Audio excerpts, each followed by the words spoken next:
Hey, everybody, welcome to my guest tonight. I'm Jeff Revilla. I've got an incredible guest joining me tonight, Terrie Christine, intuitive energy healer, psychic medium, author, and speaker. He's got the mic, you bring the light. Jeff Revilla's live tonight. Tapping into truths unseen with the one and only Terrie Christine. Terrie. Feel the shift, clear the air. Your inner power's waiting there. On my guest tonight, we go deep and high with stories that lift and questions that fly. Unlock your soul, step into the scene with Jeff and the magic of Terrie Christine.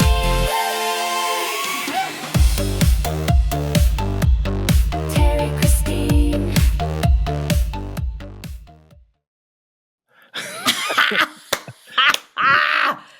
Oh my Terrie, God, I love it. welcome to the show. I'm watching you dance backstage, enjoying the song. We try to do this for every guest. We write a custom song based on what we know about you, what we dug up on our research.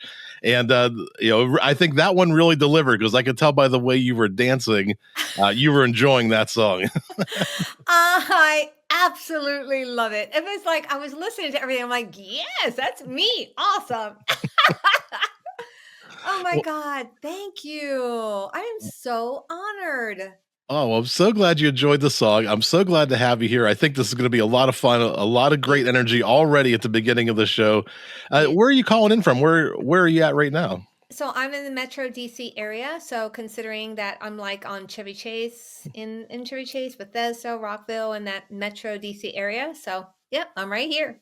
Are you from that area all your life, or I'm originally from Baltimore. okay? So pretty much Yeah. the very close, hmm similar area your whole life, Yes, and yes. and Yeah.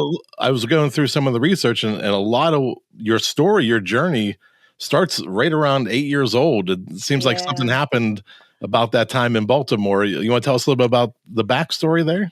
Yeah, yeah. So that's incredible. So I was born into two child adults. My parents were teenagers, literally teenagers, when they had children. My mom was 15 when she had my brother, 16 when she had me, and 18 when she had my brother. We are not triplets, as I just mentioned. And, now you're living with children who have children, and you're that child. There was a lot of lack. We ate a lot of pancakes and eggs for dinner, electricity cut off, mom putting up blankets and, saying, okay, we're going to have an overnight camping in the dining room. She tried to do everything she could to make sure it was like fun. However, a child sees through everything. And that was my upbringing, that I had to get through a lot of lack. I had to get through what my mother and grandmother showed me, meaning, let me step back. So, we are the end result of our environment. And so within that four walls, I had a dad who was a long haul truck driver. So my mom was sort of like the single mom, quote unquote. And then my mom and grandmother showing me that you have to serve and service your mate. And so pouring into my partner of 14 years. And at the end, I'm like, you know what? If this is what love really is, I'm out. And so I made a decision that I wanted to unalive myself without actually physically doing it myself. I didn't have the guts or the nerve to do it, but I knew God could do it. So I woke up and I climbed into the bathroom and I'm like, with every ounce, like literally, you are committing to that thought. I said, okay, God, I'm ready. Take me. And I had this sense of expansion, this thinness of me. My eyes were closed. However, I was in the state of lucid dreaming when you're awake, but you can see what's going on. And as I was expanding, then I felt like I was in the center of the universe. Stars were so close. I could touch them. I could feel the dampness. I could taste it. And then I had this complete sense of bliss. I'm like, I'm done. We're good. Yes. And then I heard three simple words: love will come. It was very masculine. It was as if I was the center of the entire speaker of what was happening. I couldn't pinpoint, it was just all around me. And I knew that I would get exactly what I was desperately clinging on to. So I swooshed back into the body as I heard it. I climbed back into the bed with my partner. I woke up and I'm like, you know what? Everything I want. And it was almost as if God threw a rope down that hole and I climbed up it. It gave me that sense of hope because I was lower than hope. I was so far gone that all I had to do was blink my eyes and I would have been like completely happy with my heart stopping. And after that day, he created a 1950s environment. I was cooking and cleaning and taking care of the kids. He was reading the newspaper, watching TV, and then he would mow the yard. So, and it literally was like that. And I thought, this is not fulfilling. And so after that, I didn't have time to read books or literally do anything for myself because I actually disconnected from calling myself somebody. And I felt that everyone else was somebody but me. And so once I had that spiritual epiphany, I went to the bookstore the very next day. I went right to self-help. I'm like, okay, I'm being guided. Like I felt I was like on a leash. Over here, young lady. And so I just started pulling books from Eckhart Tolle, Wayne Dyer, Esther Hicks. I mean, I call them masters of Psychic 101. Literally, I was reading two books at the same time. And I'm not a speed reader, but I was saying, my gosh, this makes sense. And the truth always makes sense. And from there, within 3 months, I left the relationship. And then I went on the journey because I was 100% corporate. I didn't even know what yoga was. I had no idea anything about this life. And then I started like moving into Reiki. I'm like, what is this? And I call these moments lily pads. So as I learned Reiki, I'm like, okay, I'm going to sit on here. I'm going to bask in the sun of this energy and then jump to the next lily pad, which was learning mediumship and intuitive development and crystals and essential oils. I mean, I literally hit every aspect, and I look at those as tools for success. I don't use them regularly, meaning the essential oil or crystals, but I'll get a flash, and you're going to hear me say that throughout our conversation that, oh my gosh, just got a flash. And the flash is telling me that I must share. There's somebody listening, or it needs to be shared in this environment for somebody else who understands to help them and catapult them to a better life or to a better meaning. When you say you were corporate at that point. What were you doing professionally, at that time in your life? Yeah, so for 18 years, I was a director of sales for a national sightseeing company. And before that, I was a director of sales for an airport ground transportation. So about 22-ish years, I was totally in corporate, bringing in the moolah, millions of dollars for each one of those companies, and helping people get out of their way to sell an important product to help them succeed in what it is they needed. Mhm. So, even your personal life, maybe professional life, neither of those were very fulfilling, or sometimes corporate jobs can be, a little bit of a drain, a little bit of a soul sucking. And then you're going home and you have this parallel environment, and it's just kind of compounding on top of each other. You got, the 8 hours, 12 hours a day working, and you're coming home, and it's not there. It's not fulfilling. And you go into these self-help book section, and you're getting guided. You feel, okay, there's something here, there's something more. Were there a certain type of books that you were really, a certain genre? It clearly was, and you're amazing by saying that. So yes, I was going to work and then coming home and saying, what more is there besides what more is there in my personal life, right? So I was getting the double whammy, not feeling completely fulfilled in what I was creating because I felt like I was doing things for other people. And then I just went in numb, came home numb, went to bed numb. And I mean, that's technically how my life was. And when I had that spiritual epiphany, the genre was like self-development. As I was reading Wayne Dyer, Wishes Fulfilled, and Esther Hicks, Ask and You Shall Receive, I did not realize at that time that there's more to life within you. I was living on the space just like my mother and grandmother showed me, everything on the outside you must please. And I cut the cord to me being someone. So I had to please everyone else, my kids, my corporate life, my mate, my friends. And I was always exhausted. I could sleep 10 hours and I woke up tired. I started having health issues, and I just couldn't understand, as much as I was living in the space that I thought was love, pouring love endlessly into someone else. It's like being the vessel, but only pouring out and not pouring in. So what's going to happen? Your vessel is empty. And so I lived in that space of feeling empty, incomplete. Even though, if you look back, I had the BMW and the children and the house. However, it wasn't giving me that soul fulfilling need that I was really, which was all about love, love. And I didn't love myself enough because I was loving everyone else first. And those things are a drain on your life force, on your energy force. They're pulling away from you, and that breakaway, that's kind of what gives you a chance to heal yourself. And when you start to heal yourself, is that kind of what opens up to now you can heal others?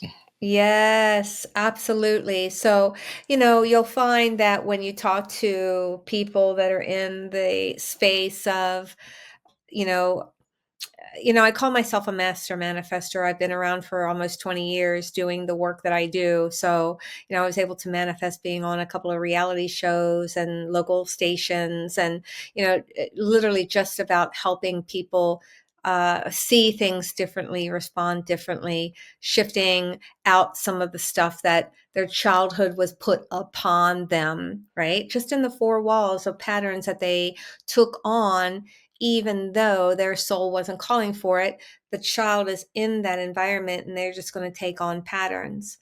And so when I was finding that I was so unfulfilled, I'm like, what is going on? And then gravitating, having that spiritual epiphany, and intuitively saying, this is making sense. I want more of it to understand how I can love myself more without separating from what makes me happy, which is loving other people as well.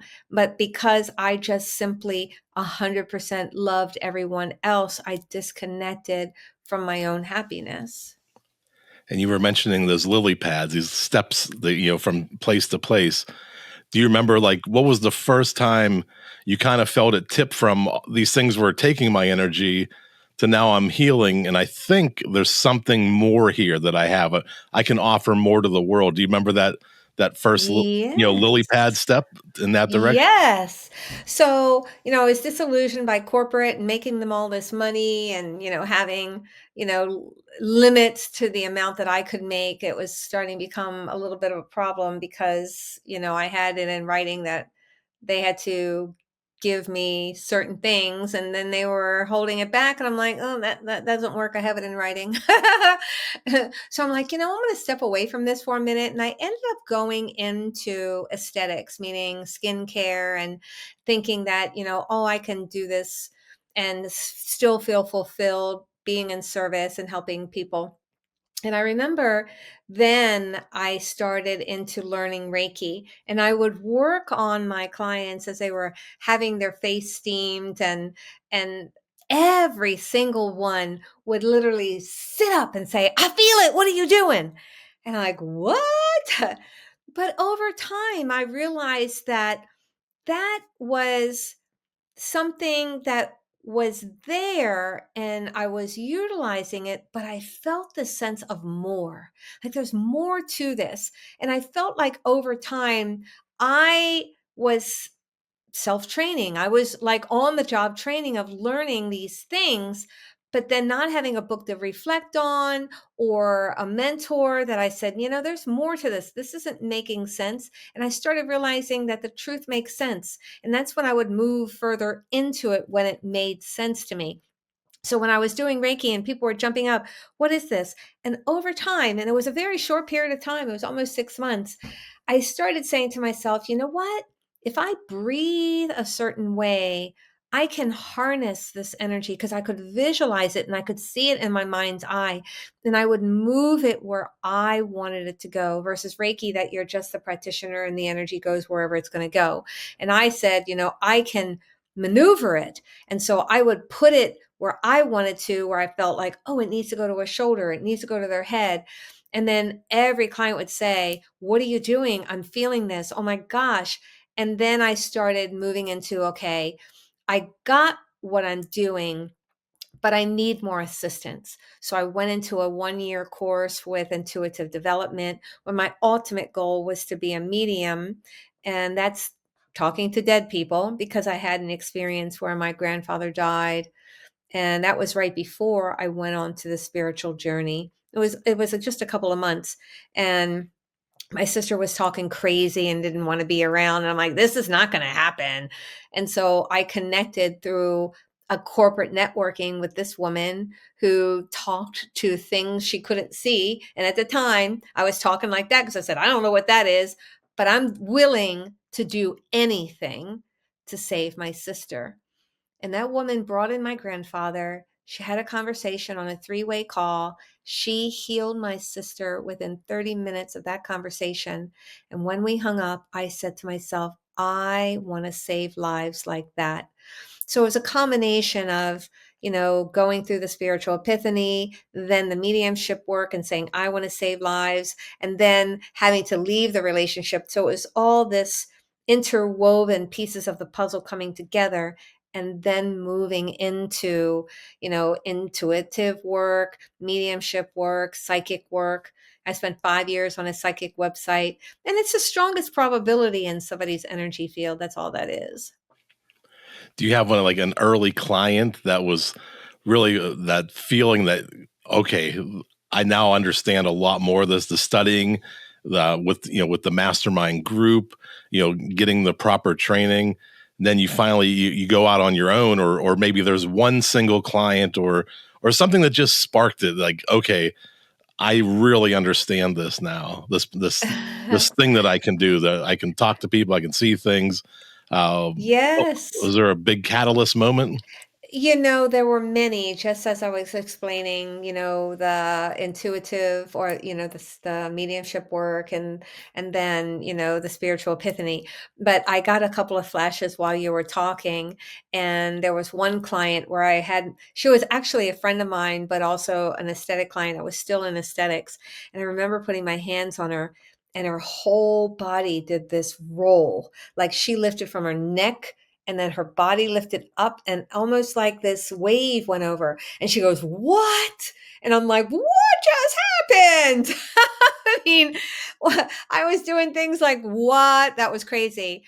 And then, moving into, let's say, there was that one where she was like, I can't even believe what just happened. And there were others where, they would come with pain and walk out with no pain. Like, I'm like, whoa, this is crazy. And I mean, even to this day, even though all the years of my practice, close to 20 years, that I sit back and I'm like, if I find something that's new, I get super excited because it's not that often, but I'm like so welcome. I mean, I see the patterns and I know how it works, and then still super excited with every single client. But, seeing something new and interpreting it and then sharing it, where I've seen people come in with, can't move their arms from surgery, having massive lower back pain that chiropractor said you're not, you're just going to have to deal with it. And then I just shimmy the energy. I close my eyes, I visualize, and then I feel this little shake going on, and then they're like, I'm standing up, I'm touching my feet. Oh my God, they're hugging me. They're like in a sense of relief that no one else could do that for them. And, I feel like Jeff, that I'm fully connected, and I'm going to use the word God. I'm fully connected to that source energy.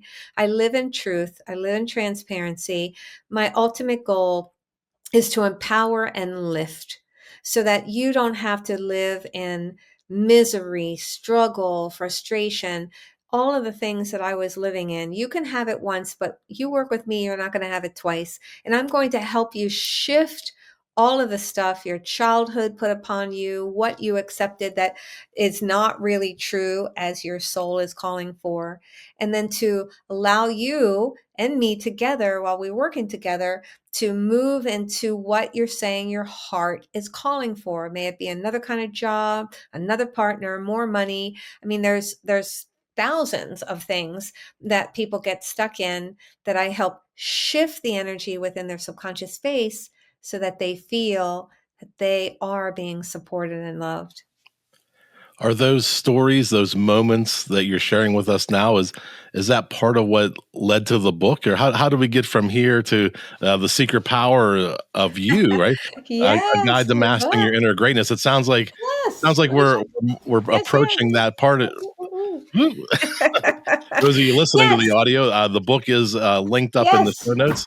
She's showing it on screen right now, The Yeah, it's Secret in Power of Amazon. You, and it Yeah. seems like some of these stories you're telling probably are a nice transition into, becoming an author. Yes. You know, when I was in corporate, I always did things to support me, to support others. So, when I was selling wholesale for the sightseeing company, I'd work with all the concierges and tour operators. And, I knew we had the best product in DC, and I wanted them to be able to be supported and not have to worry about anything when all vendors are not created equal. And I knew myself as a vendor was one of the best ones. And so I learned from that and used, my techniques in sales to help people get out of their way without manipulation. It's simply as helping them see and let go of any fears of stepping into working with me. So when I uh, utilize what I was learning in order to master the greater effect of the end result, I was able to say to myself, okay, what else can I do to support myself being in the field of an expert in intuitive or energy healing? And so I started taking courses about speaking on stages, selling from stages, writing my book, working with social media. And that's where I was able to manifest being on 2 reality shows. I was on Good Morning Washington several times. I was on many segments of different Fox networks from Chicago, Las Vegas, DC, and being able to help people see things differently. And through my book, I was able to envision that, someone needs, I call them tools for success. So a book is a tool for success. Your phone is a tool for success. Sticky notes are a tool for success. You can utilize them in various different ways. And I thought to myself, I need to write a book for some of these things that are so simple of what I'm doing, because we make life hard, but it's really not hard. It really is simple. And I said, let's write this book, put it together. It's an extension of my business card and showcase myself as an expert. And that's really what I decided that, I needed to be a part of showing people that this is real, that I have a book that can show you and teach you how to get out of some of the stuff that you're stuck in and then still feel supported in the form of a book. And, if you go to my website, I have many resources there, from free guided meditation, 30-minute calls with me, and so on and so forth. Yeah, you mentioned it's an extension of your business card, and you got some great endorsements, from the book. Do any of them stick out at you, or, any You're favorites? amazing. You are amazing. So, when I was writing the book, I needed to come up with the title. And so I had heard or read, I can't remember because it was a while ago, that, your book, your title has to be a hook. So I said, okay. So I started meditating and on it, and I put a little sticky on my wall, the sticky note on my wall to create the hook of the title, which is The Secret Power of You. And I ended up manifesting woman. I had it as the power of you. And this woman came to me, I can't remember how, and we had some sessions together. And she started saying, I can help you with, and she gave me the title. So we just added The Secret. And then she gave me a hook on my email salutation, which is my signature. And I'm like, wow, this is really truly amazing. Where I like moved in and I got the answers that I was seeking. And so one day I was meditating when I received the title, and I was in a deep form of meditation, and I heard, your book is going to be similar to the Four Agreements. And I'm like, whoa, like that pulled me out of meditation. I said, those are big shoes. Like that book was huge. And I mean, it still is, because I can't even tell you the people that haven't read it. There's like literally everybody has read that book or has heard of that book. And so I said, okay. And I was actually in a mastermind where we were doing all the things that I was saying, learning how to speak from stages, social media, writing our book, and so on and so forth. And we would meet every 3 months. And this time we were meeting in LA. And I remember I got there and the organizer said, I have a surprise for you. This is specifically for you. He had no idea that I had meditated and heard that my book would be similar to the Four Agreements. And in walked Don Miguel Ruiz, who wrote the Four Agreements. You should have seen my face. I'm like, what the hell? Are you kidding me? And he sat right next to me. We were hugging, we were kissing, we were talking about energy and just manifesting. And after the meeting we were singing and dancing. He gave me a testimonial and he endorsed my book. Don Miguel Ruiz, who wrote the Four Agreements, who read my book and endorsed it, and it was so powerful, all through meditation. So you've done this complete journey, been on television, news shows, Yeah, written a book, speaking from the stage. yeah, What's coming next? Where do you see all this going? The journey's going to continue. What are some of yes. the goals you'd still like to achieve? Well, speaking more from stages, so allowing people to understand that there is more to life than just what meets the eye. So speaking from stages, I've done a few, but I'm mastering opening the doors to that, being on more TV, securing either my own show or being a paid main cast member. When I was on Real Housewives of Potomac for an episode, and then Love and Marriage DC for two. Well, I was on, the first series. Well, what do you call it? The first season, the first season and the second season. So I was on many episodes for Love and Marriage DC, but I ended up manifesting both of those. And so crazy how I manifested them. And it's not just like, me reaching out to anybody. They actually came to me through like crazy stuff. So let me explain. So I'm going to skip Real Housewives of Potomac because that's a little bit longer. So after being on Real Housewives of Potomac, it was in 2018, and then COVID hit. And then after that, I said, we're in now the end of 2020, beginning of 21. And I started meditating again, being on TV and saying, what will it take? What will it take? Within 3 months, I ended up having a client come to me, and I always do an introduction. My name is Terrie Christine. These are the things that I've done. I was on Bravo.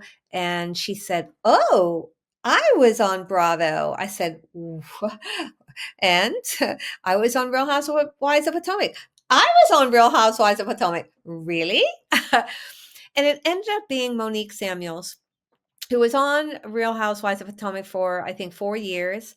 And she ended up leaving. And she is local in the Metro DC area. And she came to me, Googled my name. Again, I had manifested her. We were working together for about 2 months when she says, I have this business opportunity to be on another reality show. And what do you think? And would you be interested? And I said, yes. I always say yes, the opportunities, yes, yes, yes at the beginning, and then I'll figure it out through it to the end.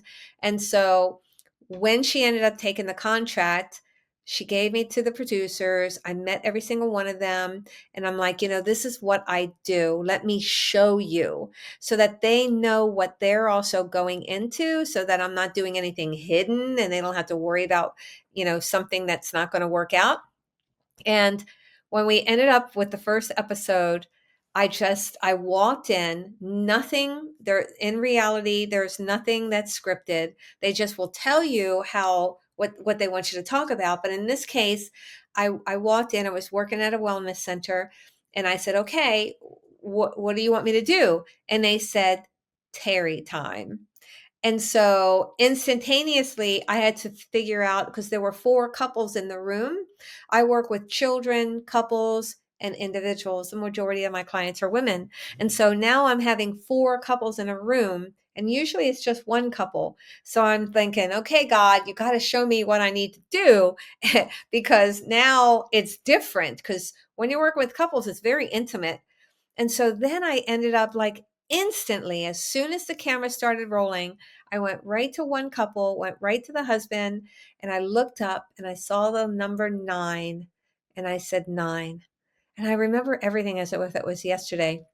And I said, 9, what happened to you when you were 9? He said, oh my God, my mom died. And then the whole storyline opened up, and he started telling us as the whole exactly in real time when it was being filmed, what had happened moving forward. And then I started talking about his limiting beliefs, and then his wife and how their interaction was. And then I moved to the other couple. But it's so profound that I'm a master manifester, and I believe it. I live in that space. So I go into meditation, I visualize, I create, and then magic happens. And so when I'm on that same vibrational connection, which is believing, trusting, visualizing, creating, it's a process. Somebody would say, oh, that sounds easy, let me do it. But if you're saying that you live in lack and there's no money, it's going to be hard for you to meditate to try to manifest, $1,000, $2,000, $20,000 in your bank account. With me, I've spent years and years practicing and working through my own limiting beliefs and creating and doing the process. And that's what I teach, and that's what I help people overcome so that they can do exactly what I do. Amazing. Terrie, this has been so much fun. Great story. People want to connect with you and book you for your services, book more TV appearances. What's the best way to get in contact with you? Oh, you're amazing. Thank you. You can find me on my website at terriechristine.com, which you can find right here. I am on every platform from Instagram, Facebook, and most of those between Instagram and Facebook, I do post quite a bit. TikTok, I do readings from pictures of celebrities, and you should see those because you could see where I would do one, and then months later it would come to fruition. So, and in pictures, you have a blueprint of the energy so I can see what's going on. So people will come to me and show me a picture of the potential mate or their partner, and then I can tell them exactly what's going on, or they just bring them and show me and they come together. But you can reach me in various different platforms, but I do have some amazing resources on my website and a free guided meditation that you can download that has theta sound that can help you into the deeper level of the mind. And of course, my book, The Secret Power of You, can be found on Amazon. TerrieChristine.com. All the links will be in the show notes. Check them out. TerrieChristine.com. Let's hear that theme song one more time. He's got the mind, you bring the light. Jeff Revilla's life.